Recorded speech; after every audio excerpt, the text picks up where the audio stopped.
Ce premier webinaire à la fois pour la CCI de l'Hérault, mais aussi pour le programme régional des chambres de commerce. J'ai le plaisir d'accueillir Romain Sost, qui va être votre animateur pour cette heure et demie qu'on va passer ensemble.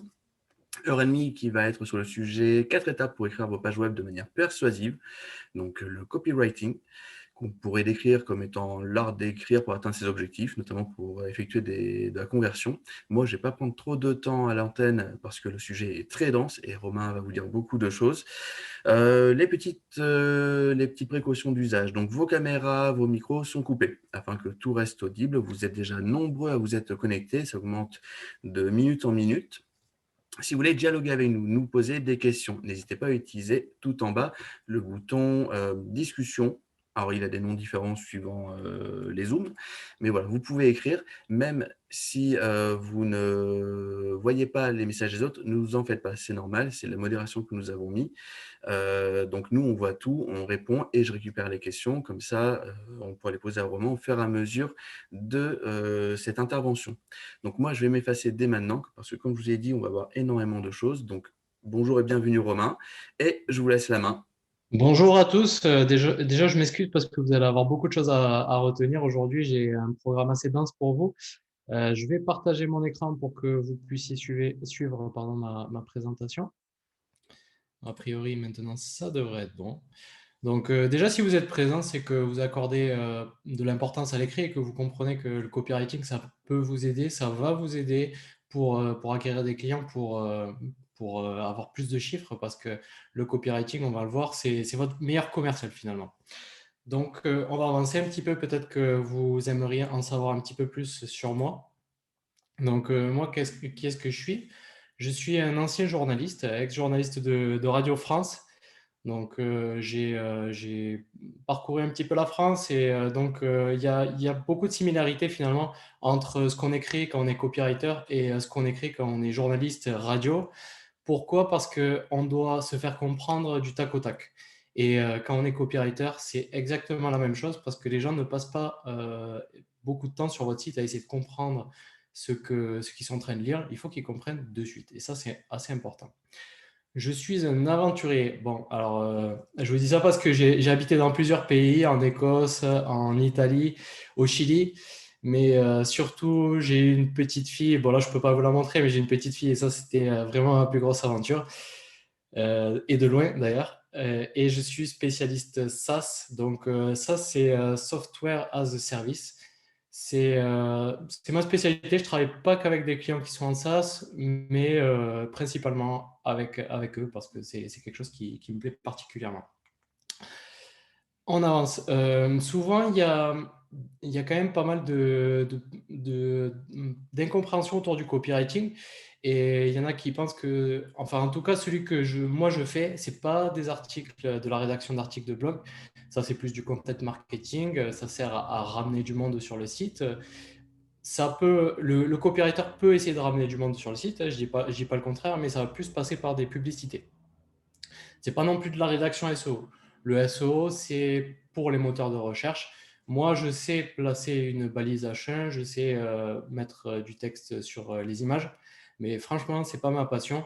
Quand on écrit, quand on est copywriter, on écrit pour les lecteurs. On n'écrit pas pour les moteurs de recherche. Et je le mets, c'est pas des copyrights non plus, parce que mon voisin qui est juste à côté est musicien. Et quand je lui ai expliqué ce que je faisais la première fois, il m'a dit ah ouais, je suis intéressé, ça pourrait être pas mal. Et bon, ben, jusqu'à ce que je lui explique que les copyrights, c'est autre chose, hein, c'est la protection des droits d'auteur. Donc voilà. Ça, c'est vrai, voilà, ça c'est dit. Maintenant, on passe à autre chose. Qu'est-ce que c'est le copywriting comme moi je l'applique? Euh, c'est votre meilleur commercial, comme je vous l'ai dit. Ça vient de l'anglais, copy, la copie, writing, écrire. C'est une science. Tous les copywriters ne le font pas comme une science, hein, ne vous méprenez pas. Mais moi, comme je le fais, c'est plus une science parce que je vais collecter beaucoup de données. Ce que je pense qu'il est important de faire, vu que moi j'étais journaliste et c'est comme ça d'ailleurs que je l'ai appris. Il faut faire des recherches, comprendre qui est la personne enfin, qui est votre cible. Donc, ça passe, on va le voir tout à l'heure, par beaucoup de choses, des interviews notamment. Enfin, moi, c'est ce que je préfère. Et donc, ça s'applique sur tous les supports commerciaux, vos pages de site web, les pages de vente, les landing pages, les pubs, les emails, tout, tout, tout. Dès que c'est un rapport avec votre client, c'est commercial et donc le copywriting s'exerce. Aujourd'hui, ce qu'on va faire, c'est qu'on va vraiment se focaliser sur les pages de site web parce que je pense que vous tous qui êtes présents, vous avez tous un site internet. Donc, on va axer l'effort sur ça. Le programme, donc environ 1 heure, on va voir en fonction des questions que vous posez. J'espère que vous serez nombreux à poser des questions. Dans un premier temps, on va explorer quelles sont les recherches que vous pouvez faire pour avoir de la bonne copie. Et ensuite, c'est la structure de la page qui va être le héros, le comment, le twist final, la clôture de la vente et un petit bonus que je vous réserve à la fin qui va être un exemple en live d'une clôture de vente que j'ai fait, enfin, que je fais et que vous pouvez faire. Donc la structure de la page, comme je vous le disais, elle est en 4 parties. Vous avez le héros, ça va être le héros, je vais vous l'expliquer, c'est vraiment la première chose que vous voyez quand vous atterrissez sur une page. C'est ça. Dès que vous commencez à descendre sur la page, à scroller, c'est plus le héros. Ensuite, on passe au comment, donc où on va explorer un petit peu les bénéfices de votre solution, le fonctionnement, les avantages. Le twist final, c'est une partie qui n'est pas beaucoup utilisée, qui est souvent oubliée malheureusement, parce qu'on n'y pense pas, mais c'est assez important. Si vous vous rappelez, la dernière fois que vous avez acheté quelque chose, il y a eu un moment où vous avez hésité. Et cette partie va y répondre. Et la clôture de la vente pour enfoncer le clou, pour dire que vraiment c'était une bonne décision. Donc chaque page, c'est une histoire. C'est une histoire. Le héros, c'est la situation initiale. Le comment, c'est le moment où il y a toutes les péripéties. Et le twist final, où il y a le petit problème on croit que le héros va perdre. Si vous vous rappelez, avec le Seigneur des Anneaux, au début, la situation initiale, par exemple, c'est tout va bien, ils font la fête, les hobbits, excellent. L'oncle meurt, il laisse l'anneau à Frodon, c'est l'élément déclencheur qui va induire le comment. Il y a toutes les péripéties qui se suivent. Donc, bon, ben, je ne vais pas toutes les faire, hein, les grottes de la Moria, etc.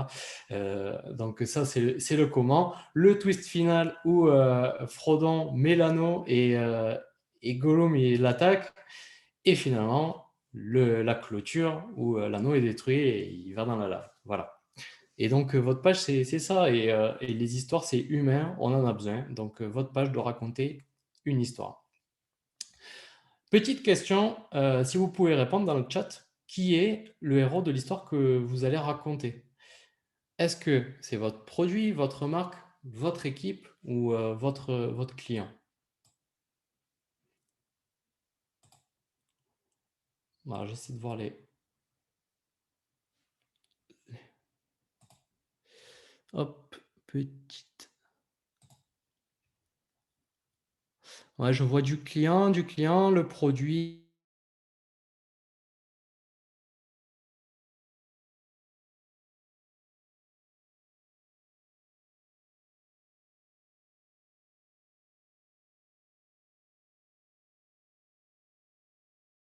Le client, parce que, en fait, votre client, je vais vous le dire crûment, il s'en fiche de votre produit, de votre service. Lui, ce qu'il veut, et c'est ce qu'on vend, il veut un changement. Vous allez lui apporter un changement extérieur grâce à votre produit, peut-être, voilà, mais aussi un changement intérieur, un changement émotionnel. Et c'est comme ça que doit transparaître votre copie. Vous devez lui parler. C'est pour ça qu'on dit souvent qu'il faut mettre du vous. Euh, oui, moi je suis d'accord, il faut mettre beaucoup de vous.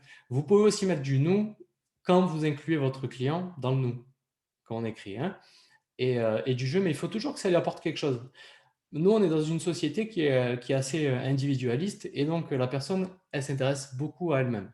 Et on veut tous progresser. Et donc, c'est pour ça que vous, faut pas se centrer. Les messages qui se centrent, on en voit souvent, mon produit, moi j'ai fait ci, moi j'ai fait ça, franchement, ça donne pas trop envie. Donc, on va prendre ça. Votre message, il doit être tourné vers votre cible.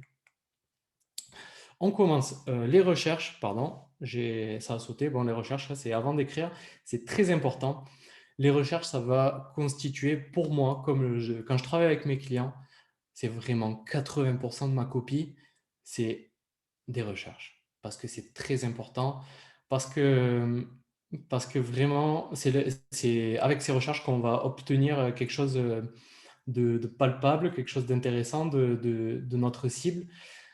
Souvent, je demande à mes clients, est-ce que vous avez un avatar? Et ils vont me dire, oui, moi je sais que c'est une personne qui a 30 ans, qui est célibataire, etc., qui lit tel magazine.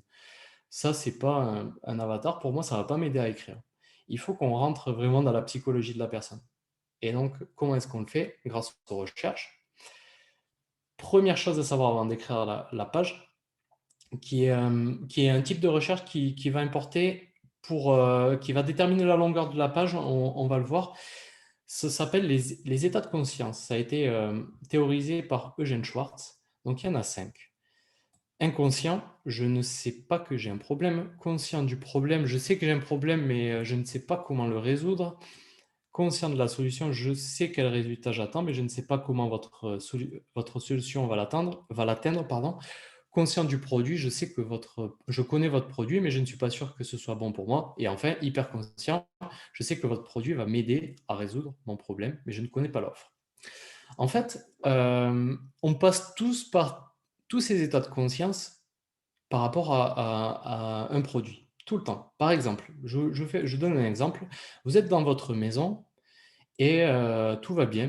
Vous ne savez pas qu'il y a un problème dans votre maison, mais il y en a un. Parce qu'un jour, vous trouvez des petites crottes, des crottes de rats, vous voyez, et vous vous rendez compte là que vous avez un problème. Une fois que vous avez un problème, vous commencez à rechercher des solutions. Est-ce que vous utilisez un piège? Est-ce que vous allez appeler un dératiseur ou est-ce que vous allez chercher du poison? Bon, vous avez choisi. Là vous êtes conscient du problème, enfin de la solution, pardon. Vous hésitez, vous choisissez le poison. Là, vous êtes conscient du produit. Vous savez quel poison vous voulez. Et donc là, vous êtes hyper conscient. Vous attendez juste la meilleure offre. Donc, pour schématiser, ça donne ça. En fonction, si vous voyez, plus vous êtes sur la gauche, vous êtes peu conscient d'avoir un problème, plus il va falloir donner beaucoup d'infos. Beaucoup d'infos, du storytelling, raconter des histoires. Honnêtement, franchement, plus à gauche, on ne s'y attaque pas trop. C'est les grosses marques qui s'y attaquent parce qu'elles ont du budget en publicité. Vous allez pouvoir commencer à travailler à partir du moment où la personne, elle est consciente d'avoir un problème. Là, vous allez pouvoir, avec les interviews que vous aurez fait, enfin, avec les recherches que vous aurez fait, vous allez pouvoir taper dans les problèmes. Pourquoi est-ce qu'on tape dans les problèmes? Parce que ça va remuer la douleur et ça va rendre la chose plus vraie. Voilà. Si votre cible, elle est plus consciente de la solution, vous allez pouvoir démontrer que votre solution, elle a des avantages et quand même, il va falloir mettre un petit peu de peur. Toujours, on n'oublie pas d'en mettre parce que ça rend toujours l'argument plus vrai. Et si la personne, elle est tout en bas de l'échelle, vous faites une page très courte où la personne, elle doit juste cliquer, elle ne doit pas perdre du temps parce que c'est rare, mais on peut perdre des clients comme ça. Comment est-ce qu'on peut déterminer l'état de conscience? Il y a plusieurs solutions. Une qui est assez simple à mettre en place, c'est mettre un sondage sur votre site web, une pop-up pour les nouveaux visiteurs. Qu'est-ce qui se passe dans votre vie qui vous a amené ici aujourd'hui?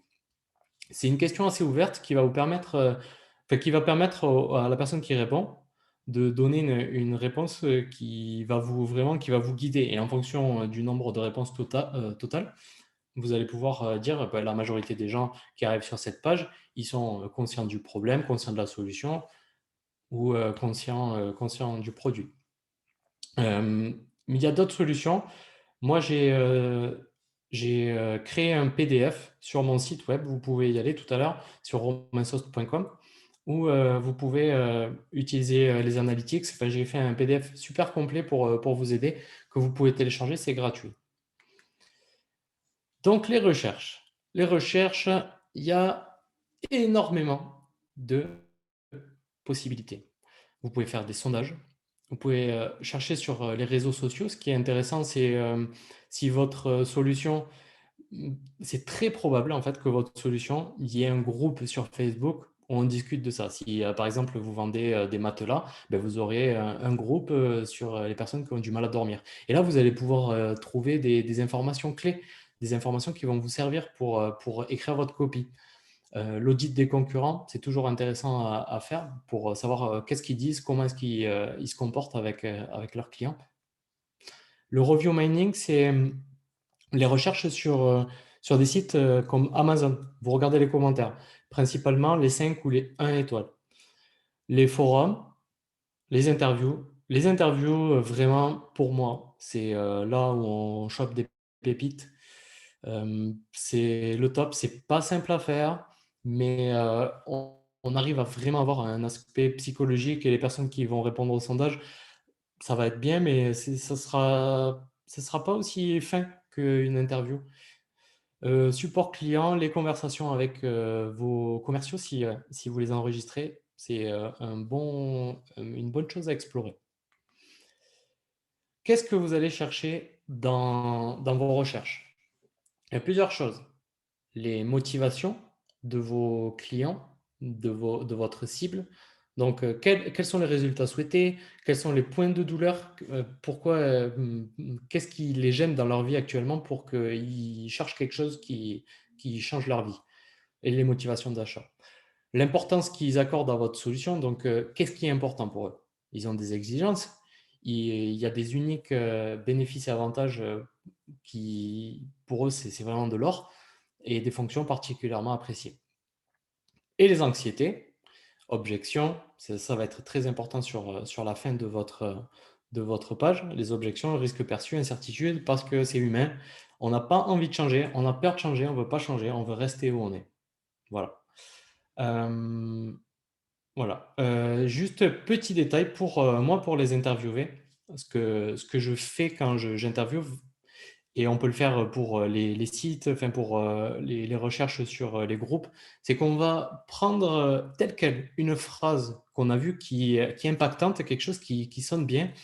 Bon, ça, c'est difficile peut-être à reconnaître, mais peut-être vous arriverez à le sentir. S'il y a quelque chose qui retient votre attention, vous pouvez l'écrire tel quel sur votre copie.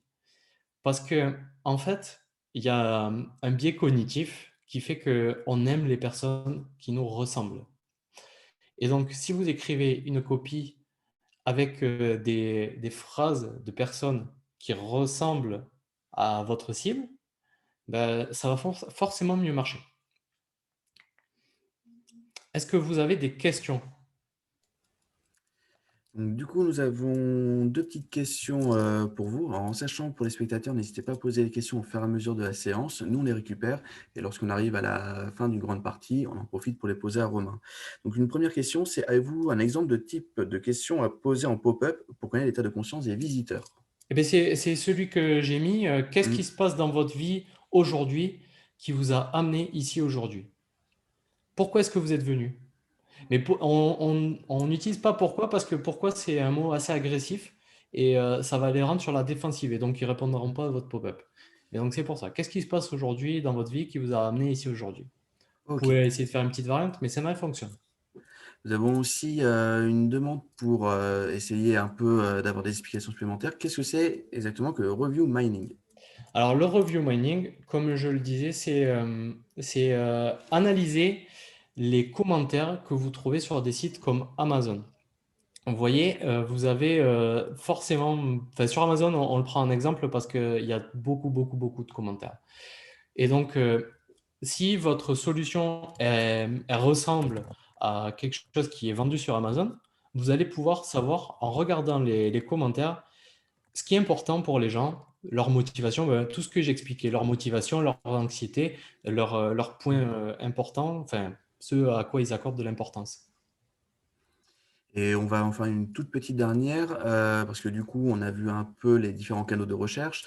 Vous disiez que les interviews, c'est quelque chose qui était assez préférentiel, mais parmi les canaux de recherche, qu'est-ce qu'il faut privilégier? Si on devait se concentrer sur un ou deux, qu'est-ce qu'il faut privilégier? Euh, C'est difficile de répondre. Pour moi, il faut tout le temps faire des recherches ou au moins avoir des témoignages. Euh, vous avez, euh, vous avez franchement le mieux, je vous l'ai dit, c'est des interviews parce que vous passez 40 minutes avec votre client et vous allez en apprendre beaucoup. En fait, il y a le langage non verbal qui va vous apprendre plus de choses que les sondages auxquels ce sont des personnes particulières qui vont répondre au sondage. Tout le monde ne répond pas au sondage. Donc, les interviews, moi, je dis que c'est le mieux. Après, si vous pouvez utiliser les sondages aussi, si en e-commerce, c'est intéressant. Ok, bah, je pense qu'on peut continuer et passer sur la prochaine partie. Merci beaucoup, Romain. Avec plaisir. Continuons. Donc, le héros. Le héros, la deuxième partie, enfin, ça va être la première partie maintenant qu'on a fait les recherches, c'est la première partie de la page. Comme exemple, je vous propose, ça c'est un site qui s'appelle Snapshift. Dans le héros, vous avez plusieurs parties. Vous avez la proposition de valeur unique qui est en gros le titre et le sous-titre. Vous avez un bouton, enfin, le truc pour cliquer, on appelle ça un call to action, et l'image. Et là, il n'y en a pas, mais on peut avoir aussi une barre de preuve juste en dessous. En fait, ça va être des logos tout simplement. Donc, c'est un deuxième exemple là. C'est pas forcément des super exemples. Je vais vous expliquer pourquoi, mais on va se concentrer vraiment sur la proposition de valeur qui est le titre, ce que les personnes lisent et qui va les accrocher. Et pour qu'une proposition de valeur fonctionne, il faut qu'elle soit, premièrement, pour moi, il faut qu'elle soit claire.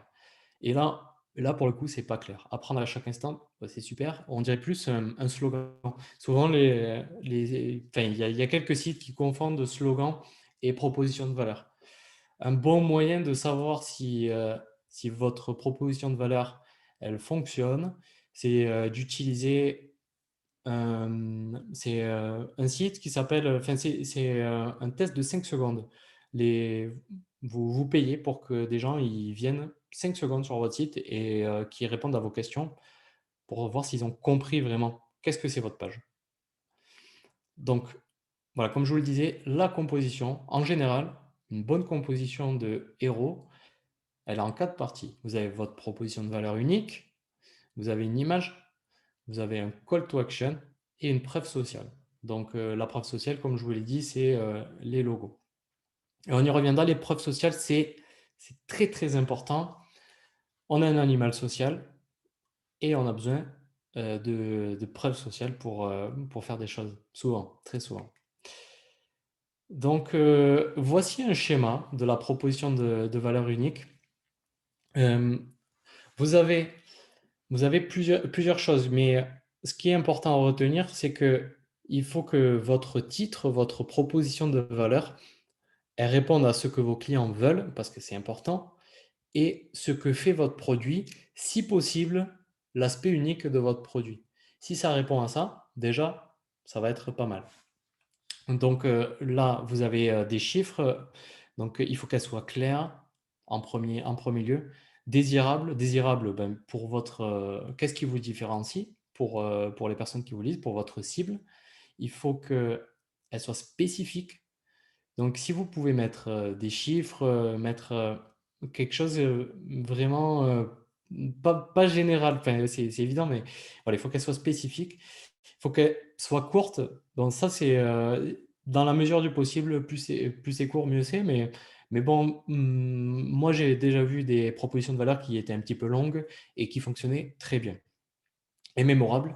Mémorable, ça veut dire que vous pouvez vous amuser un petit peu avec les mots à faire des tournures de phrases, des effets de style, comme des assonances, des répétitions, des rimes. Les rimes, on, les, les rimes, ça reste dans la tête. Je ne vais pas passer par midi par quatre chemins. Non, je ne sais plus exactement l'expression. Bon, les rimes, ça reste dans la tête et donc utilisez-en si vous pouvez.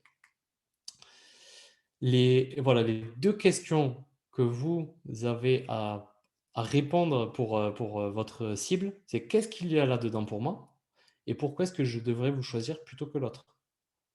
Vraiment, ça se résume à ça. Donc, Souvent, on voit des propositions de valeur qui essayent d'être intelligentes, mais non, il ne faut pas aller trop loin. Moi, quand j'étais journaliste, je ne pouvais pas m'amuser à faire des effets de style quand j'écrivais des reportages. Parce que la personne, elle a qu'une chance pour comprendre. Et c'est pareil là, sur Internet. La personne, c'est pas qu'elle a qu'une chance, mais c'est qu'elle va pas se prendre la tête à essayer de comprendre ce que vous avez pensé. Non, il faut que ce soit simple. La base déjà que ce soit simple. Ce que vous pouvez utiliser, c'est un petit tableau et chaque caractéristique de votre solution, vous allez la transformer en bénéfice, si possible en douleur du client résolue. Est-ce que c'est unique à vous en comparant, en faisant un audit avec vos concurrents? Et donc, ça va déterminer l'ordre de priorité. Et grâce à ça, vous allez pouvoir savoir. En fait, ce tableau, il est bien pour les personnes qui n'ont pas déjà de clients, qui commencent. Mais après, vous allez voir, c'est quand même utile de le faire, même si vous avez des clients, parce que ça va servir pour la prochaine partie. Mais voilà, c'est important d'arriver à corréler une caractéristique de ce que vous offrez. Par exemple, si vous êtes plombier, ben, vous réparez les lavabos, mais le bénéfice, ben, c'est que la personne va pouvoir utiliser son lavabo, elle va pouvoir se brosser les dents, par exemple. La deuxième partie du héros, c'est l'image. Moi, c'est pas ma spécialité, je ne suis pas UI designer, mais selon moi, les objectifs d'une image, c'est que ça supporte le texte, hein, que ça explique. Et ça va servir aussi pour les humanistes. En fait, par exemple, si vous êtes comme moi, vendeur de services, une image, moi je mets une image de moi avec les cheveux longs sur mon site, mais je les ai coupés. Et en fait, ça va servir pour humaniser votre site. Souvent, on voit beaucoup de sites avec des images créées. Et moi, je suis pas. Peut-être que je suis plus humaniste, mais je pense que c'est bien d'avoir des photos, des choses réelles, quoi. La troisième partie, un call to action. Le call to action, si il y a des gens qui ne savent pas ce que c'est exactement, c'est le bouton. Donc, pour cliquer, il n'y en a pas forcément. On en voit beaucoup, beaucoup, mais il n'y en a pas forcément parce que si, par exemple, votre cible, comme on a vu les états de conscience, elle est consciente du problème, eh bien, ça n'a pas vraiment d'intérêt de mettre un bouton. Moi, j'ai vu que en mettant un bouton pour les personnes qui sont conscientes du problème, il va y avoir des clics parce qu'il y a des gens qui sont spontanés. Ils vont cliquer, mais finalement, ça ne va pas être des acheteurs. Et donc, ça ne sert à rien. Vaut mieux pas mettre de bouton si c'est le cas pour que la personne, elle lise tout et qu'elle comprenne que votre solution, elle va lui apporter quelque chose. Donc, on dit souvent call to action. Moi, je dis en haut de phrase, en haut de page, et même le long de la page, il vaut mieux mettre des call to value. Les call to value, ça va apporter vraiment de la valeur à la personne. Ça va, ça va, par exemple, j'ai un petit exemple que je m'étais noté. Si vous vendez une pilule pour perdre du poids, vous pourriez mettre un bouton perdre du poids sans effort, au lieu de mettre acheter tout de suite. Bah ouais, parce que voilà, les gens, ils ont plus envie de comprendre. Et, euh, et le bouton, il doit pas faire peur, on doit le comprendre tout de suite. La bonne formule pour que ça fonctionne bien, c'est d'utiliser cette formule-là que j'ai mis en troisième point, c'est je veux plus la suite. Donc, je veux, et vous mettez le bouton, c'est ce qui sera la suite. Vous pouvez essayer aussi de mettre le bouton à la première personne, ça fonctionne aussi. C'est des tests à essayer pour voir ce qui fonctionne le mieux sur votre site. Ça dépend des audiences. Il n'y a pas de vérité. Et la dernière partie du héros, c'est la preuve sociale. Ici, sur le site Talend, ils ont mis une barre de preuve, donc avec des gros noms. Les gros noms, c'est. En fait, les logos, si vous en avez, mettez-en, parce que bon, ça fonctionne. Ça fonctionne. C'est très bien pour les personnes si. En fait, si sur votre site, il y a beaucoup de gens qui viennent pour la première fois, c'est très bien parce que ça peut les rassurer. Et donc là, on les rassure avec des grosses entreprises, mais ça peut aussi intimider des grosses entreprises. Est-ce que si moi, Romain Sost, je veux utiliser Talent, je vais me dire, mais c'est pour des grosses entreprises, moi je suis copywriter indépendant, bah, peut-être que c'est pas pour moi en fait. Donc il va falloir compenser avec des témoignages. Alors là, c'est à votre tour, je vais vous faire un petit peu travailler. C'est un site un assistant virtuel. Qu'est-ce que vous pensez de ce héros? On va se concentrer vraiment sur la proposition de valeur unique. Qu'est-ce que vous en dites? Est-ce que vous pensez que c'est clair? Est-ce que vous dites j'ai tout compris? Ce n'est pas clair, me dit Stéphanie. Vous pensez que c'est court? Oui, c'est clair. Manque de visuel pour moi. L'image ne sert pas le texte. Manque une humanisation. Clair. Ben alors, court mais efficace. Et est-ce que vous savez à quoi ça va servir? Pas très clair pour moi. Bon, mais moi, j'étais d'accord avec Stéphanie, j'ai pas trouvé ça très clair. Voilà, on comprend pas le sous-titre. Ah, je vais vous le dire. Euh, le titre, pour moi, il est pas très clair parce que, bon, c'est un assistant virtuel, mais qu'est-ce qu'il fait? Autant le dire tout de suite. Et le sous-titre, il pourrait être amélioré parce qu'il y a du participe présent en automatisant. Vous voyez, c'est un petit peu mou. Euh, Vraiment, toutes vos phrases, il faut essayer de les faire à la formule active. Enfin, sujet, verbe, complément. Pas plus simple, pas plus compliqué que ça. Et moi, par contre, l'image, j'avais bien aimé. Mais bon, je suis pas un expert, comme je vous ai dit, hein. Et voici quelque chose que j'ai créé à la place, si ça veut bien passer. Hop. Parce que vous n'avez pas le temps de répondre à chaque appel. J'ai utilisé le mot euh, parce que c'est très très très puissant. En fait, il y a une étude qui avait été menée aux États-Unis, c'était dans les années 70 ou 80, si je me souviens bien. Et, euh, et donc, l'idée, c'était que un chercheur, à cette époque, il y avait des fils pour faire imprimer des papiers. Et donc, elle a essayé de passer en demandant est-ce que je peux passer, s'il vous plaît? Et ça a fonctionné à 60%. Et dans un deuxième temps, elle a demandé est-ce que je peux passer parce que je dois faire des copies? Ce qui est en soi, c'est pas vraiment. Enfin, c'est logique, hein, parce que vous devez faire des copies. Mais il y a 97% des gens qui ont accepté de la laisser passer. Juste parce qu'elle avait dit parce que. Donc, parce que vous pouvez l'utiliser dans votre copie, c'est un mot très puissant. Vous pouvez le multiplier, il n'y a pas de souci. Et ensuite, dans le sous-titre, j'ai voulu utiliser le mot futé parce que c'est un mot c'est un compliment. Et les compliments, ben, ça amène qu'on vous aime plus. C'est aussi simple que ça. Et après, comment est-ce que vous mesurez que votre page fonctionne bien? Ça dépend de vos objectifs. Est-ce que votre objectif, pour eux, je pense que c'est d'aller sur les tarifs. Et on verra comme ça si le taux de personnes qui vont sur les tarifs augmente, eh ben, c'est que la page est mieux réussie.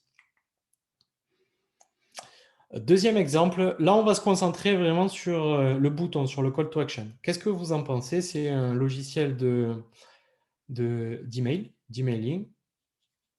Et donc, le bouton, c'est accéder à Zoho Campaign.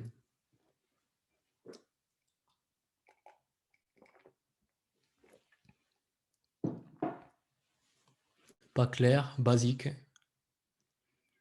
À vous de jouer. Ah oui, non, à vous de jouer, c'est David. Bof.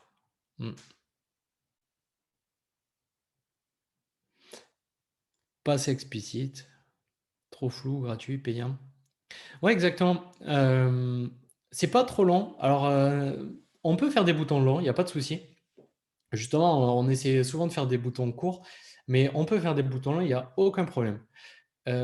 c'est pas clair, c'est vrai. C'est basique, ça fait le travail, mais franchement, voilà, c'est pas incroyable et pour rassurer les gens, on pourrait mettre, des petits, un petit texte en dessous, c'est gratuit ou pour rassurer les gens. Mais ça, on verra ça dans la clôture de la page, vous verrez.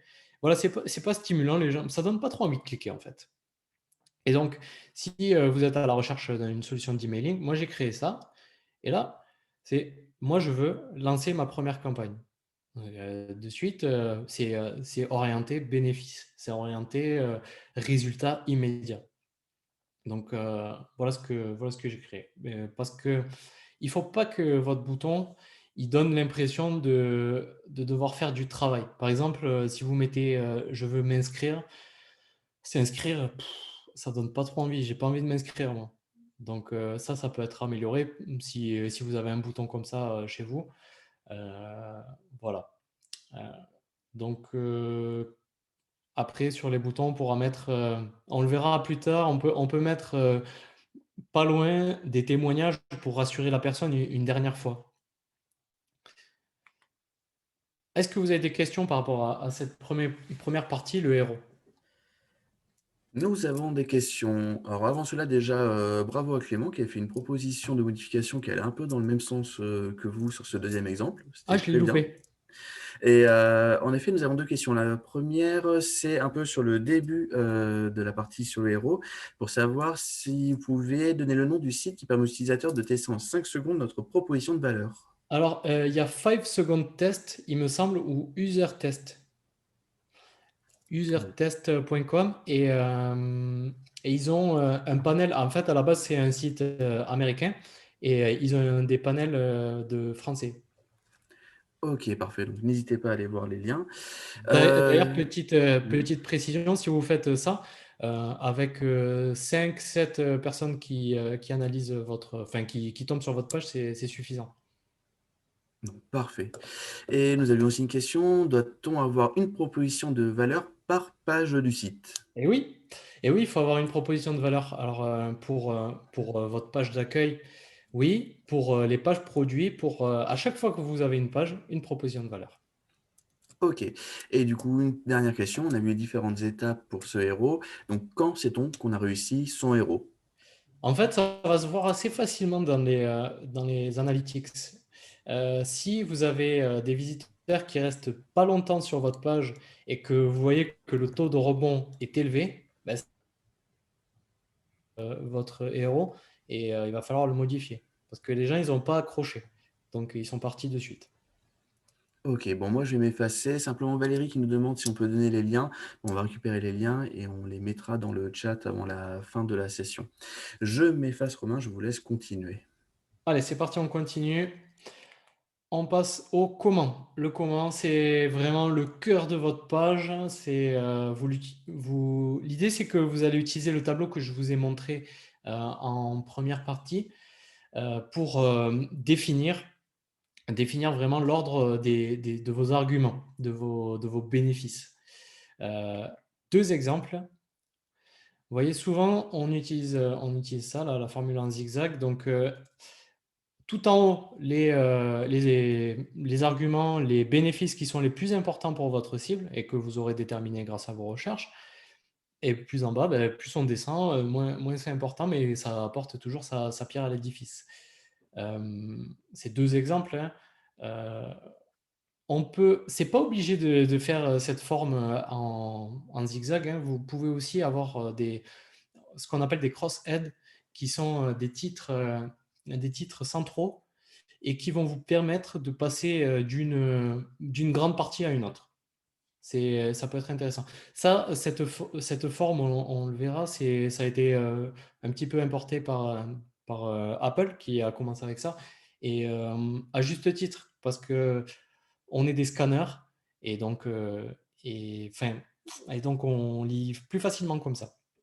De manière générale, évitez d'avoir des pavés de texte. Enfin, des gros pavés de texte, ça fonctionne difficilement et il ne faut pas que ce soit trop large parce que c'est difficile, c'est plus difficile de lire sur ordinateur, sur téléphone que sur un livre.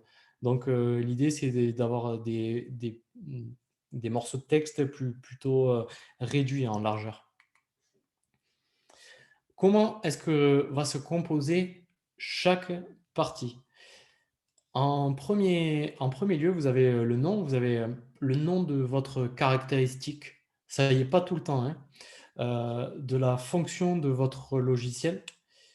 Si vous n'avez pas de nom encore pour votre service, enfin, le nom que quelque chose apporte, ben, ouais, c'est le moment d'en créer un parce que c'est un petit peu la base du copywriting. On invente des noms de services, de produits, de fonctionnalités. Enfin, vous le voyez en achetant par exemple, des aspirateurs Dyson, ils ont des fonctionnalités incroyables et voilà, ils ont inventé des noms. C'est impressionnant quand même. Le résultat en titre, combien de temps, d'argent ça fait gagner vraiment. Essayez si possible, enfin, vraiment si c'est possible, vous essayez de le quantifier, d'apporter des chiffres. En troisième partie, les explications, comment est-ce qu'on obtient ce résultat? Comment est-ce que votre produit fonctionne pour atteindre ce résultat? Les images, là, c'est un bon moyen d'expliquer comment ça fonctionne, hein. Ça va renforcer votre texte. Et on termine avec des bénéfices. Ça va être le texte vraiment. Et en dessous, une preuve avec un témoignage si possible. Ça ne se fait pas tout le temps, mais c'est une bonne chose de le faire. Donc, voici l'exemple. On continue avec Gaston. Moi, j'ai bien aimé Gaston. Qu'est-ce que vous en pensez? Gaston, il fait de la prise de message. Quand vous ne répondez pas, Gaston prend les messages de votre correspondant et retranscrit immédiatement par écrit. Et ce n'est que le début. Bon, il y a de la curiosité là, hein. Mais qu'est-ce que vous en pensez, vous, de ça?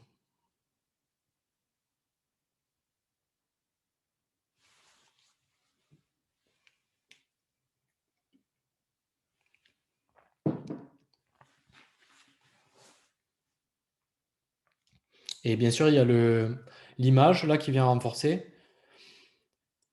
Et qu'en pensez-vous? Et, euh, et le témoignage en dessous, c'est assez intéressant. On a le bénéfice et la preuve. Oui, la preuve, c'est le témoignage. Le bénéfice, prise de message. Euh, ouais, c'est bien, c'est bien. Simple à comprendre, explicite. Ok, je résous un problème. Ouais, c'est plutôt de la description. Bon, mais voyons voir ce que j'ai fait. Alors, moi, j'ai mis un titre. Donc, comme je vous disais, je l'ai appelé, bon, la transcription Gaston. Ça pourrait être autre chose, hein. J'ai mis ça un petit peu, voilà. On sait pas trop. Normalement, le titre, il devrait être un petit peu plus petit, mais j'ai pas eu la possibilité de modifier la police. Le, vraiment, le résultat, c'est que vous allez pouvoir lire vos messages vocaux sur votre téléphone. Pour moi, c'était ça le résultat. Et donc, dans l'explication, j'en profite pour remuer un petit peu le couteau dans la plaie. Ne perdez plus le temps à écouter et réécouter des messages qui n'en valent pas la peine. Parce que les gens, combien de temps, enfin, leur cible, combien de fois elle a dû réécouter des messages vocaux qu'ils ne comprenaient pas ou ça mettait du temps à écouter. Gaston vous écrit le contenu exact du message vocal en moins de 2 minutes, vous le recevez. Voilà, c'est chiffré. Et on donne un petit exemple, que vous soyez en plein appel, que le portable soit éteint ou en mode avion, Gaston vous écrit un message. Donc, on essaie de positionner la personne dans un contexte qu'elle a déjà vécu. Si, par exemple, elle était dans l'avion ou enfin, moi, j'imagine que c'était quelqu'un qui était dans les transports. Donc, on essaie de le positionner pour que vraiment il s'imagine là-bas. Et comme ça, le bénéfice, c'est que vous allez savoir si un appel est important à un seul coup d'œil. Le témoignage, il est très bien. Ce qu'on pourrait rajouter éventuellement, c'est une photo de la personne parce que ça paraît un petit peu plus. À force de voir des témoignages, on est un petit peu plus sceptique. Donc, si on a une photo, ça baisse ce niveau de scepticisme. Est-ce que vous avez des questions par rapport à cette partie? Alors, sur la partie précédente, les gens sont beaucoup revenus dessus, qui demandaient si héros sans S a-t-il une signification particulière ou est-ce que vous voulez dire héros avec un S? Ça a beaucoup perturbé nos spectateurs, en fait. Ah, bah, je suis désolé, non, il n'y a pas de signification particulière, c'est le héros, on l'utilise comme ça. Moi, je me suis formé aux États-Unis, ils écrivaient le héros comme ça, donc j'ai juste fait du copier-coller pour le coup. Et ensuite, pourquoi est-ce qu'on voit souvent une disposition en zigzag? Est-ce qu'on doit tout le temps faire cela? Alors, oui, comme je disais, les discussions en zigzag, c'est plus facile à parcourir pour les humains. En fait, ça a été prouvé qu'il y a eu il y a eu des études qui ont été menées, du eye tracking, donc enfin, suivre les yeux. Et les gens, ils font ça, ils zigzaguent parce que c'est des scanners. En fait, quand on est sur Internet, on scanne. Parce il y a tellement de choses qu'on a à voir qu'on scanne pour essayer de voir s'il y a quelque chose qui est intéressant. Et l'idée avec les titres, avec les cross-heads, c'est de choper leur attention Mmh. pour pouvoir les faire lire vraiment tout. Et les gens, ils vont jamais lire, si vous mettez un bloc de texte comme ça, ils vont jamais le lire malheureusement. On aimerait bien, mais c'est pas comme ça. Et il y a Et aussi un autre phénomène qui, lui, a été provoqué par les moteurs de recherche, qui s'appelle le F-pattern. Donc, les gens vont plutôt lire en haut à gauche de votre site, parce qu'on est habitué sur Google, quand on fait une recherche, eh bien, on va regarder les premiers résultats et on va regarder les résultats, ils arrivent à gauche. Et donc, les gens, ils regardent en haut à gauche. C'est pour ça que parfois, ça vaut le coup, si vous faites un titre et qu'il y a quelque chose d'important dans votre titre, de sauter une ligne pour que la deuxième partie de votre titre, elle arrive sur la gauche. Voilà, c'est quelque chose, c'est très, très particulier. Est-ce qu'il y a d'autres questions? et du coup, oui, il y a une autre question. Et qu'en est-il de la lecture sous mobile? Quelle serait la bonne pratique? Puisque Bah, c'est la vrai qu'on lecture n'est sur pas du tout sur mobile, le il y même a plus, modèle. pour le coup, il n'y a plus de Z-pattern parce que ça se fait à la suite. Mmh. Et là, il faut faire du travail sur les titres pour accrocher la personne, hein. C'est pareil, on scroll jusqu'à ce qu'il y ait quelque chose qui retienne notre attention. Bon, je vous dis à tout à l'heure. Allez, à tout à l'heure. On continue. Une partie cruciale, le twist final. Cette section, c'est le moment de la transformation. Votre visiteur, à force de lire tous les bénéfices que vous lui avez vendus, il commence à vraiment se dire c'est peut-être pour moi, ça, je commence à être convaincu. Sauf qu'il y a une petite voix là derrière sa tête qui lui dit ah, non, non, non, non, non, peut-être que là tu fais une grosse erreur parce que si tu fais ça, tu vas perdre ça. Et c'est humain, hein. C'est comme je vous disais, on n'aime pas le changement, on a peur du changement. Donc, c'est le moment de le convaincre qu'il fait le bon choix.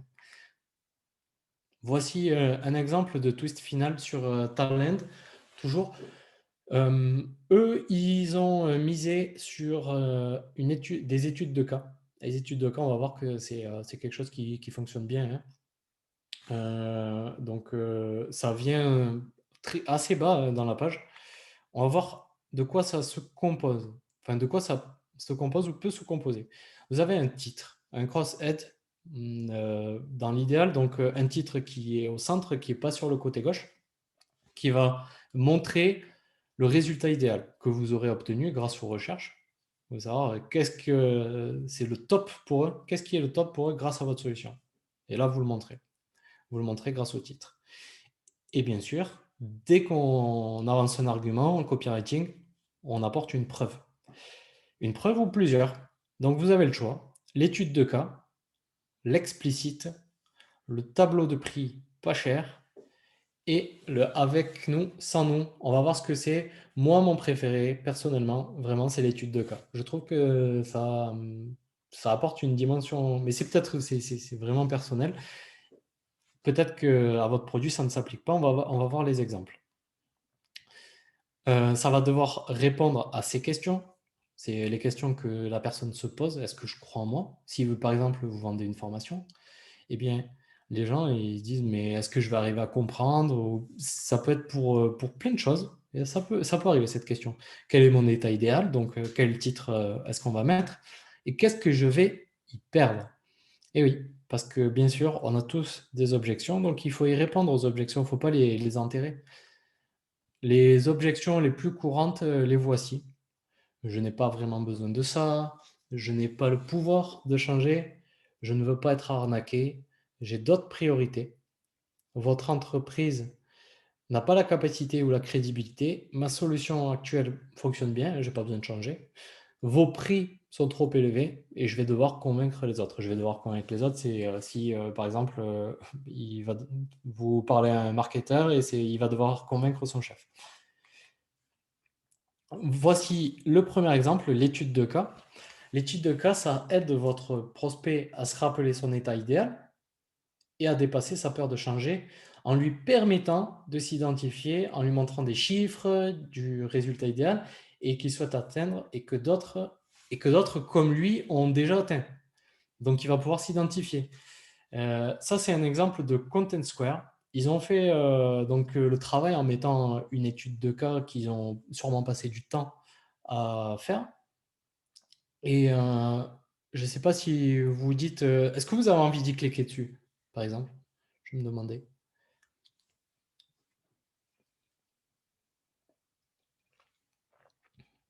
Non. Oui. Bon, déjà, on va dire, avec vos deux réponses, on est à 50%. Comment est-ce que ça pourrait être amélioré? Il pourrait y avoir un titre qui ressort avec une phrase marquante de l'étude de cas. Il pourrait y avoir des chiffres pour. En fait, il y a plusieurs types de lecteurs. Il y a les méthodiques. Les méthodiques, ils aiment bien avoir des chiffres pour pouvoir tout analyser. Et donc, si vous mettez des chiffres, ben, ça va leur donner envie de cliquer. Si vous mettez une photo de la personne qui est contente, ben, ça va toucher plus les humanistes qui vont avoir envie de cliquer. Et donc, en fonction du type de personnes qui parcourent votre site, voilà, vous pouvez améliorer, enfin, vous pouvez vraiment répondre à ce qu'ils aiment. Mais le mieux, c'est de tout mettre. Mettre des chiffres, vous mettez un titre, vous mettez une photo, et là, ça donne encore plus envie. Deuxième façon, l'explicite. L'explicite, ça aide votre prospect à se rappeler son état idéal et dépasser sa peur de changer en se comparant aux produits de vos compétiteurs. Voilà, donc là, c'est PixPay. Il se positionne comme vraiment une nouveauté. Si vous, votre produit, c'est une nouveauté que vous révolutionnez le monde comme Uber a pu le faire, ben, vous pouvez dire, voilà, nous, si on fait ça, on est 100% digital, alors que les banques traditionnelles, elles sont en agence, donc vous perdez du temps. On a une application, alors que les autres, ils n'ont pas forcément une application. Bon, voilà, on vend sa cause. Mais dans ce tableau, je vous avise de ne pas mettre que des choses qui vont dans votre sens. On peut mettre des choses qui sont peut-être un petit peu moins bien ou pas, ou qui sont égales. Parce que, en fait, c'est notre étude sur. On aime plus les gens qui montrent leurs faiblesses. Et donc, si vous montrez que vous avez une faiblesse, et on va déjà plus vous croire et on va plus vous aimer. Donc, faire un tableau qui montre que les autres, c'est nul et que vous, c'est super bien, bah, moi, je ne suis pas super fan. Le tableau de prix abordable. Donc là, ça aide votre prospect à se rappeler son état idéal et dépasser sa peur de changer, cette fois-ci en lui montrant que votre solution va lui faire économiser typiquement de l'argent ou du temps. Si vous savez que votre prospect, il en perd beaucoup actuellement. Donc voilà, c'est souvent le cas. Enfin, quand c'est le cas, vraiment, vous pouvez utiliser cette formule-là. Et la dernière, c'est le avec nous, sans nous. Donc là, ça aide votre prospect euh, à voir qu'est-ce qu'il va gagner quand il va vous dire oui. Et là, pour le coup, en général, c'est soit de l'argent, soit de la simplicité. Là, vous voyez, Team Leader, ben, grâce à Team Leader, on va moins se prendre la tête, on va tout avoir qui est inclus dedans. Et donc, c'est ça vraiment le twist final pour eux. Donc, pareil, par exemple, si vous avez une entreprise du bâtiment qui gère tout de A à Z. Ben, vous pouvez montrer que vous n'avez pas besoin de faire 10 000 devis pour voir l'électricien, le plombier, le carreleur. Ben non, vous avez tout qui est inclus dedans. Ça évite des encombrements pour votre cible. Est-ce que vous avez des questions par rapport à ça? C'est mon grand retour. Une question, est-ce qu'on peut mettre des témoignages dans cette section? Oui, complètement. Alors, ben, les témoignages, ça vient pour... de toute façon, les témoignages, sachez-le, il n'y en a jamais trop. Moi, j'ai jamais vu avec mes clients que les témoignages, ils faisaient perdre des clients. C'est toujours bien d'en récolter. Et dans l'idéal, vous en récoltez de manière régulière pour pouvoir mettre à jour. J'ai d'ailleurs fait un article sur Live Mentor où j'ai expliqué toutes les formes de preuves sociales que vous pouvez mettre sur votre site. Je pourrais vous envoyer le lien si vous me demandez, hein, pas de souci. Et donc, ouais, pas d'effet négatif pour les témoignages. Mettez-en si vous en avez. Mais le témoignage, il ne doit pas être juste c'était super de travailler avec eux.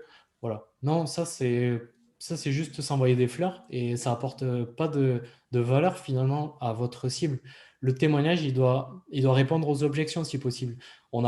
Moi, quand je lis enfin, quand je tombe sur une page web, je préfère que ça soit un client qui est comme moi qui réponde aux objections que je pourrais avoir plutôt qu'un marketeur parce qu'on fait plus confiance à des gens comme nous qu'aux marketeurs. Là, nous avons témoignage de clients anonymes, ça ne fonctionne pas. Entreprise qui prône vivant heureux, vivant caché et ne communique pas le nom de ses clients. Est-ce du gâchis? Ouais, c'est un peu dommage. Franchement, c'est un peu dommage. Après, il y a des stratégies qui peuvent utiliser le fait d'être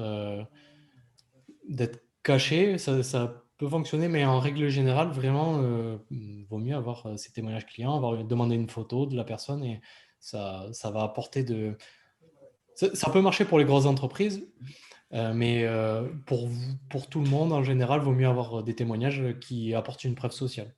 Comme je vous le disais, par exemple, les preuves sociales, c'est tellement fort. Si vous allez, moi je suis à Montpellier, je vais sur la place de la Comédie et je vois des gens qui sont entassés en train de regarder quelque chose, bah, je vais aller voir ce qui se passe parce que c'est la preuve sociale, je vais faire comme les autres. Si j'entends des gens applaudir au théâtre quand on pouvait y aller encore, j'espère qu'on pourra y aller bientôt, ben, je vais applaudir aussi. C'est le mimétisme, on se conforme aux autres.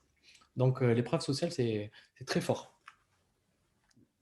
Merci pour vos questions et n'hésitez pas à en remettre pour les parties suivantes ou si vous avez besoin Ouais, si d'explications vous pensez à des supplémentaires questions sur là les en cours, hein, précédentes. n'hésitez pas. On les récupère aussi pour la fin, on les posera. Merci. Voilà, on est à la dernière partie et la partie la plus oubliée malheureusement par vos concurrents, par tout le monde. Donc, pourtant, c'est quasiment le plus important, hein. C'est comme si vous aviez des commerciaux et que au moment de faire signer leurs clients, ben, ils s'en vont, ils croisent les doigts pour que les clients signent. Non, ben, vous ne faites pas ça. Les commerciaux, ils restent avec le client pour qu'ils remplissent le papier. Donc là, on fait pareil. Vous avez plusieurs méthodes. La méga liste. La méga liste, c'est simple, c'est une grosse liste, une méga liste, c'est pour ça que je l'ai appelée comme ça, qui va énumérer les caractéristiques, les bénéfices de votre produit. Je vais vous montrer comment on s'y prend après pour la faire, parce que pour moi, c'est le top du top. J'ai vu que ça fonctionnait bien avec des clients. À noter, pour ces listes, les points les plus importants, ça va être la première puce, la deuxième puce et la dernière puce. Pourquoi? Parce que quand on lit une liste et qu'on voit qu'elle est longue, on va lire le début, après on va peut-être se lasser, on va pas lire, et on va lire la fin pour voir si tout était bien. Et si la dernière puce, elle est, elle est super, ben on va se dire, oh là là, c'est super bien ce produit, je pense que voilà, je pense que je vais cliquer, que je vais acheter. Vous avez la FAQ, je vais vous montrer. Allez, on y va tout de suite. La FAQ. La FAQ, ici, elle y est sur un site d'emailing aussi.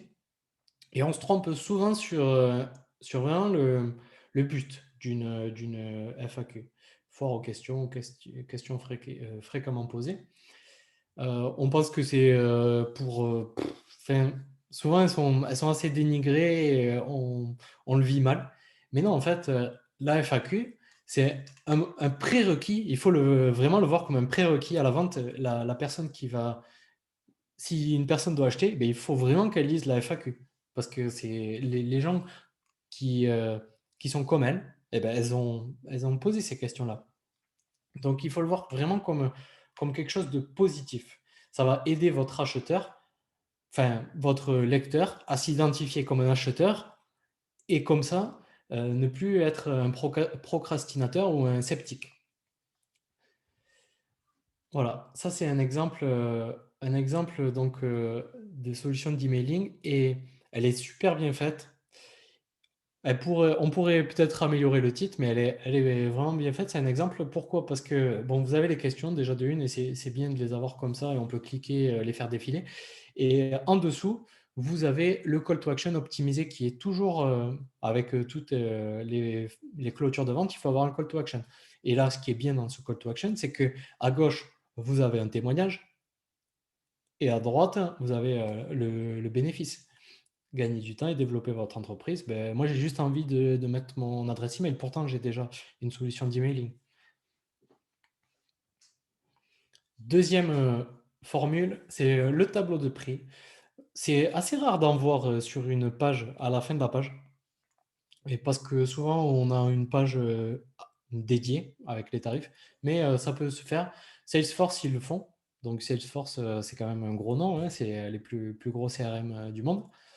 Donc, ce qui est bien, c'est que eux ils mettent un titre où tout de suite on voit notre état idéal, procéder par étapes et accompagner le développement de votre entreprise, quelle que soit votre activité, nous avons une solution pour vous. Ah bon? Bah, montrez-moi ça. Ouais, le plus populaire, bon, il coûte un peu cher, mais c'est quand même le plus populaire.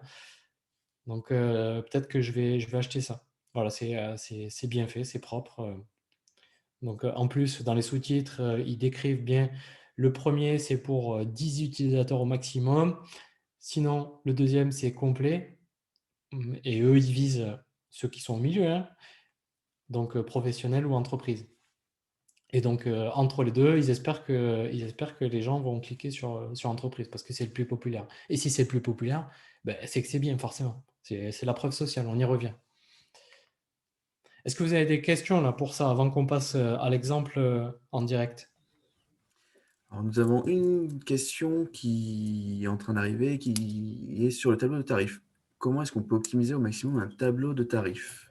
Bon, vous avez plusieurs possibilités pour améliorer la copie de votre tableau de tarifs. Si vous avez une offre gratuite, souvent c'est le cas en SaaS, vous avez une offre gratuite, mais honnêtement, c'est pas la panacée parce que bon, vendre une solution gratuite, ça ne nous fait pas gagner de l'argent.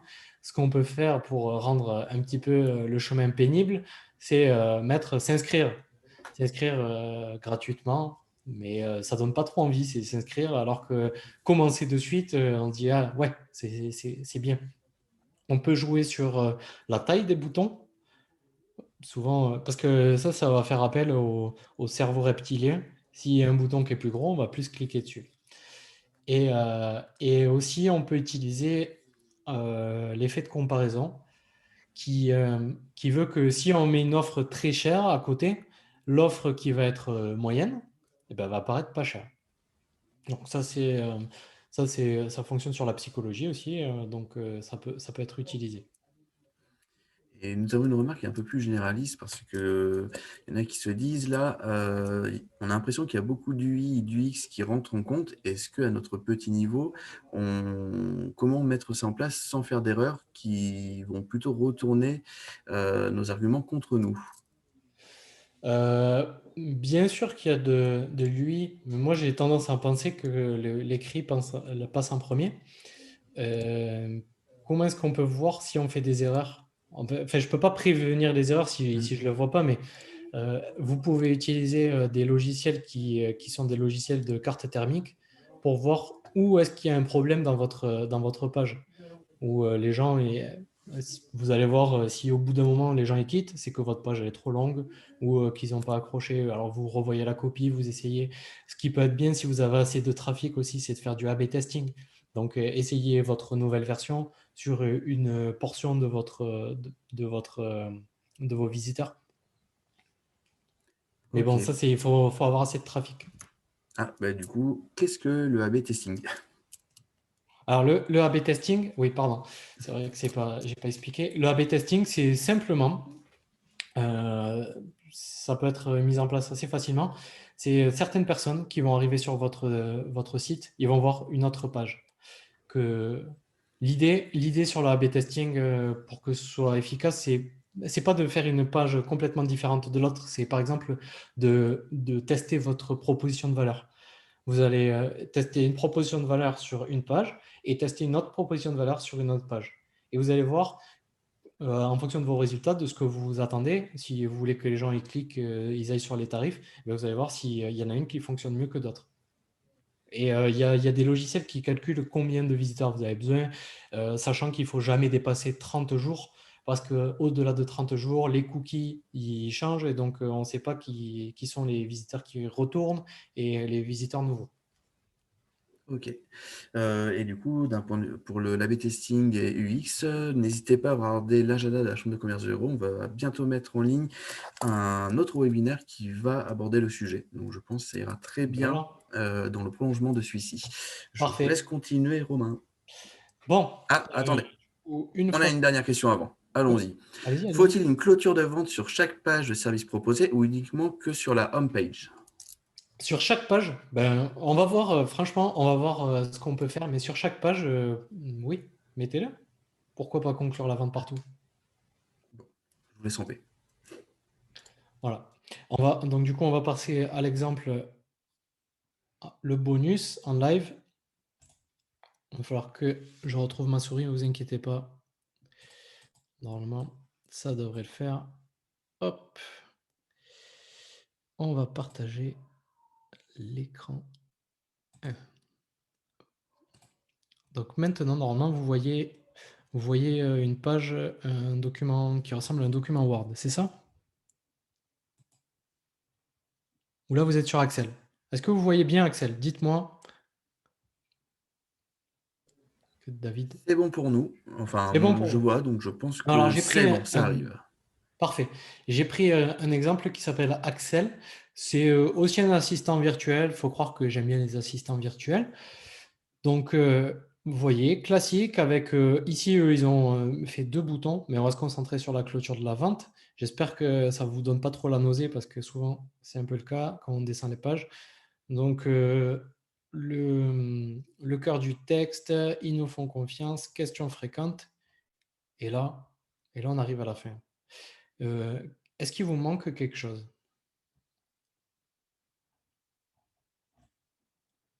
Est-ce que vous trouvez pas qu'il manque quelque chose sur cette page? Voilà.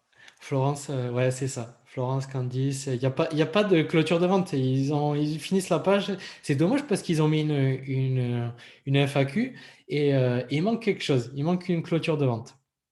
Donc voilà comment moi je vous propose de faire votre clôture de vente. Oups, tac, on va retrouver là. Ça se passe en 2 parties. Finalement, hop, je vais remettre ça pour que vous voyez tout. Non, maintenant. Donc, pour faire une méga liste, vous allez devoir voir ces 2 parties. Vous avez l'attaque. L'attaque, ça va répondre à ces questions que le client pourrait se poser. Qu'est-ce qu'il y a là-dedans pour moi? Comment est-ce que ça me rapproche de mes objectifs? Combien de temps avant que j'en tire de la valeur? C'est important le temps. Il y a une étude qui avait été faite où les gens, on leur proposait, on leur proposait 100 $ tout de suite ou 150 ou 120 $ dans un mois. Et la majorité des gens ont pris les 100 $ tout de suite, alors que s'ils attendaient un mois, ils pouvaient avoir plus d'argent. Mais non, nous, on est humains. Moi, j'aimerais faire un régime et perdre 10 kilos tout de suite. Pourquoi est-ce que je m'embêterais à faire des efforts? On n'a pas envie d'attendre. Donc c'est ça. La défense, pourquoi est-ce que le risque est faible? Pourquoi est-ce que je devrais vous faire confiance? C'est important, hein, je n'accorde pas ma confiance à n'importe qui. Et quelle objection pouvez-vous m'aider à surmonter? Donc, qu'est-ce qu'il y a là-dedans pour moi? J'ai juste copié-collé, des choses que j'ai trouvées sur cette page, hein, voilà, on va pouvoir automatiser des routines. C'est un assistant qui va nous aider à faire des reportings. Donc, on va automatiser des routines, centraliser les données et cetera, partager. Bon, je vais pas tout vous faire, mais en gros, à la fin, moi, si je descends ma page, ça va donner ça. Vous avez automatisé votre reporting en quelques clics, aide les collaborateurs à définir eux-mêmes leurs objectifs, échanges récurrents mis en place via Excel, 100% intégré à Slack, Hangout, Teams, enquête et rituels personnalisables, check-in quotidien, planning pour ceux qui travaillent à domicile, accompagnement des premiers utilisateurs, respect de la vie privée, 10 templates disponibles. Bon, comment est-ce que ça me rapproche de mes objectifs? Bah, clairement, ça me fait gagner du temps et ça améliore les performances de mes managers. C'est écrit. J'ai rien inventé. Et dans combien de temps ben, je vais obtenir de la valeur? Bon, moi, je l'ai installé vu que c'était gratuit, hein.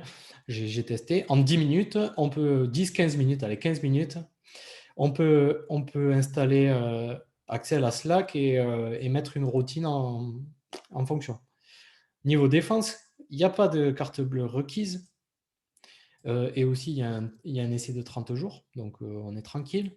Pourquoi est-ce que je devrais vous faire confiance? Ben, quand même, ils ont travaillé avec des super entreprises qui sont connues, hein, Renault, Air Liquide, Veolia, Engie. Et quelle objection est-ce que vous pouvez m'aider à surmonter? Combien de temps dure l'essai?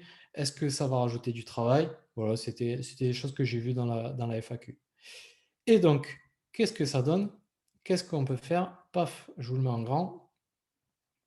Voilà, votre premier reporting en moins de 15 minutes. De suite, on explique que ça va être rapide pour avoir des résultats. Vous pouvez automatiser donc votre reporting en quelques clics, hein, c'est vite fait, et aider votre collaborateur à se responsabiliser. C'était apparemment les deux choses les plus importantes pour leur cible. La liste, la méga liste. Si vous avez fait une méga liste, sachez que donc il faut au moins 9 points et évitez de mettre juste des points. Vous pouvez mettre, là moi j'ai mis des logos, enfin des petits V. On essaie de faire autre chose que des points.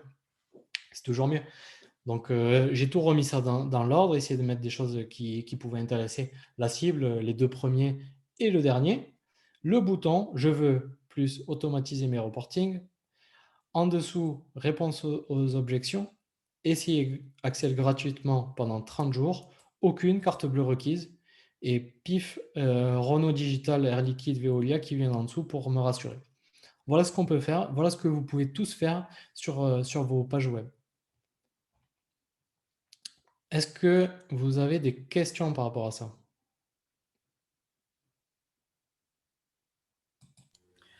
Comme d'habitude, n'hésitez pas à poser les questions dans le chat.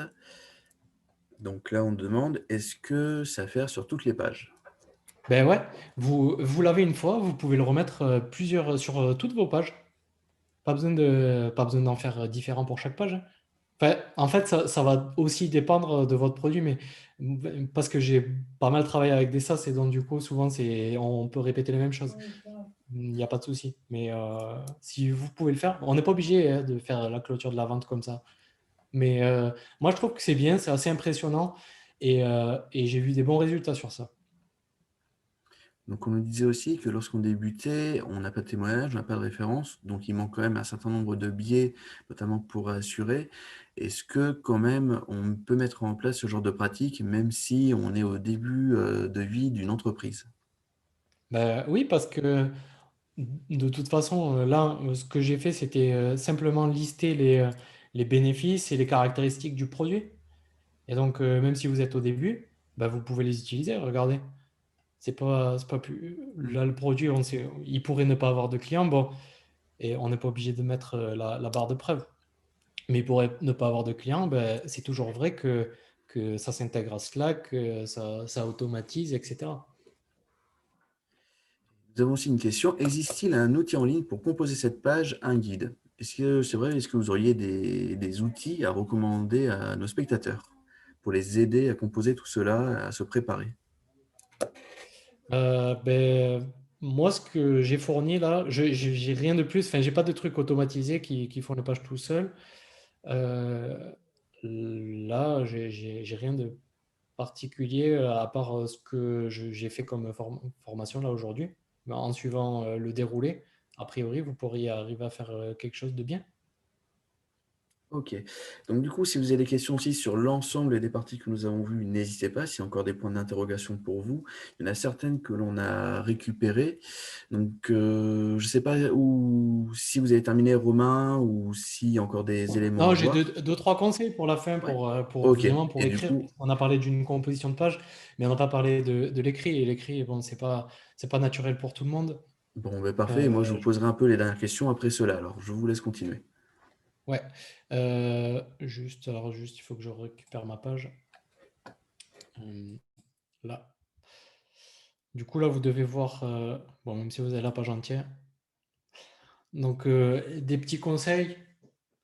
Votre page, il ne faut pas qu'elle soit trop longue. En fait, il y a pas vraiment de règle, mais est-ce que si ça répond à ces questions, est-ce que ça reflète la motivation de votre visiteur?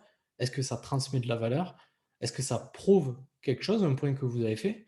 Est-ce que ça répond à une anxiété? Est-ce que c'est spécifique? Si c'est pas dans ces questions-là, enfin, si ça ne répond pas à ces questions-là, ben vous le supprimez. Même si ça vous faisait plaisir, ben vous le supprimez. Les gens, ils vont pas en tirer de la valeur. Donc, comme je vous l'ai dit, votre page, elle est axée autour de votre visiteur. Donc, du vous. Ou ça peut être tu, si ça dépend de votre audience.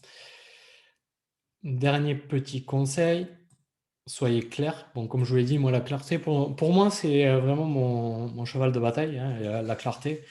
Il ne faut pas chercher les midis à 14h. Les recherches, elles servent à se mettre à la place de la personne et c'est pour ça qu'il faut savoir faire preuve d'empathie et arriver à le comprendre. Et, euh, et si on le comprend, si on essaie de le comprendre, si on fait ce travail-là, ben, la personne elle va se sentir plus soutenue. Finalement, on n'est pas simplement un vendeur, on est quelqu'un qui lui apporte une transformation, on est un coach. Et c'est ça qui est l'idée qu'on essaie de faire. Parce que les décisions, moi, je m'en suis rendu compte à force de voir, eh bien, les décisions, on se dit qu'on les prend rationnellement, mais toutes les décisions que moi, en tout cas, je prends, et je pense que franchement, c'est 95% des gens, c'est émotionnel, c'est un truc, c'est incroyable. Et on les prend, les décisions, émotionnellement, et ensuite, on vient les justifier avec de la raison. Comme quand j'ai acheté mon dernier téléphone. J'ai acheté un téléphone, mais parce que ça me faisait plaisir, j'avais envie de me dire que j'avais un super téléphone. Et après, j'ai expliqué que c'était bien parce que je pourrais faire plus de choses avec. Mais pas du tout, en fait. Donc, récolter des preuves sociales en continu, ça, vous aurez jamais trop de preuves sociales, comme je vous l'ai dit. Utiliser des preuves vérifiables. Euh, ouais, je lis les questions en même temps, c'est pour ça que j'ai bugué. Utiliser des preuves vérifiables. Donc, des études, si vous n'avez pas de clients, vous pouvez utiliser des études, vous pouvez utiliser des, euh, des discours publics qui ont été faits par des gens qui prêchent un petit peu la même chose que vous. Ne faites pas que parler, essayez de dresser un tableau comme j'ai fait quand je vous ai montré dans l'avion ou dans le train. Essayez, si la personne peut s'imaginer, sentir, toucher, voir ben, que vous pouvez le faire transparaître dans votre copie, ben, faites-le. Donc, montrer et raconter généreusement, hein, ça reste toujours dans cette même idée, et couper de ce qui sert à rien. J'ai vu des questions, parce que là, on est à la fin. Là, je suis à la fin. Les questions tournent beaucoup en fait sur le rapport entre le copywriting et le SEO.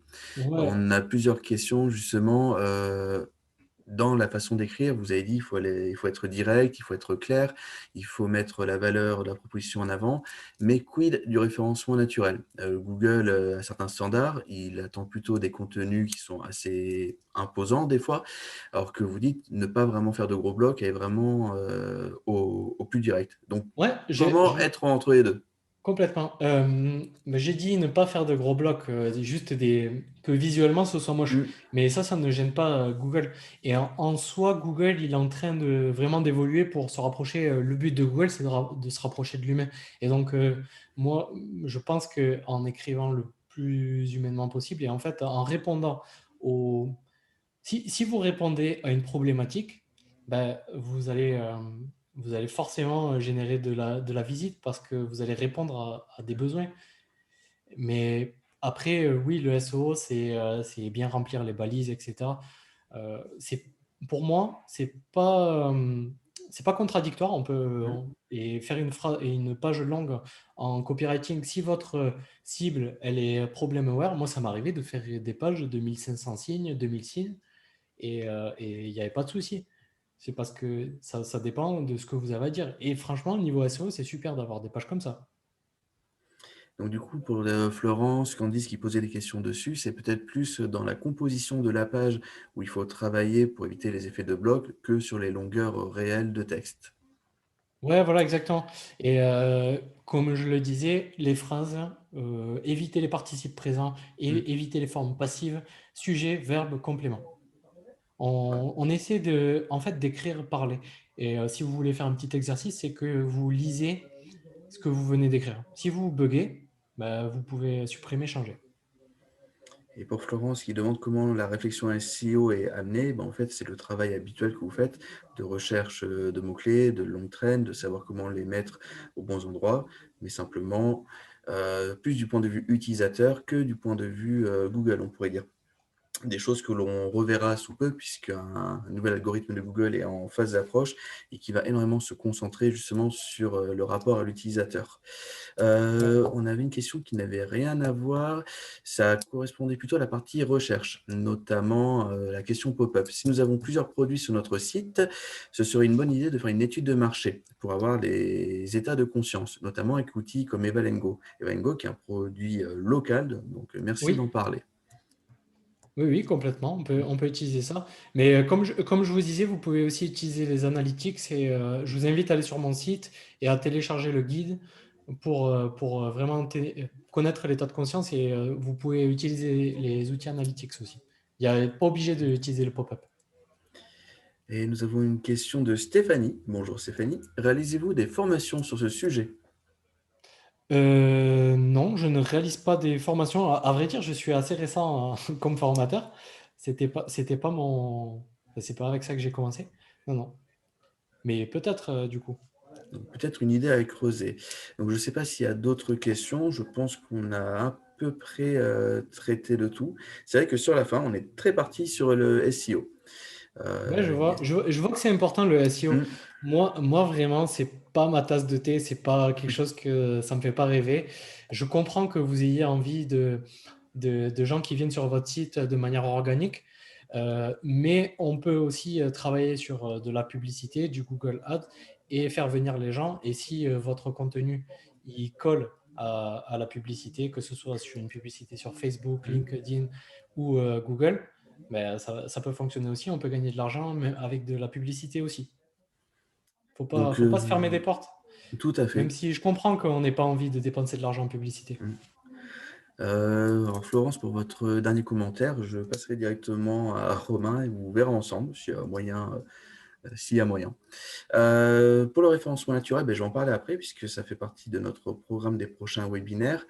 Vous avez les informations de Romain sur votre écran. Donc, si vous voulez le joindre, si vous voulez approfondir la question avec lui, n'hésitez pas.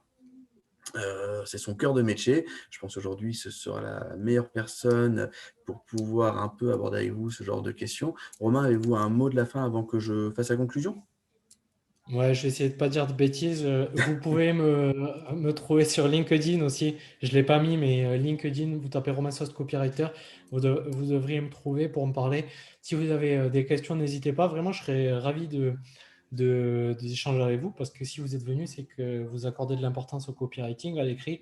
Et moi, l'écrit, c'est ma tasse de thé, plus que l'oral. Voilà. Merci à tout le monde. Donc nous, on se retrouve dès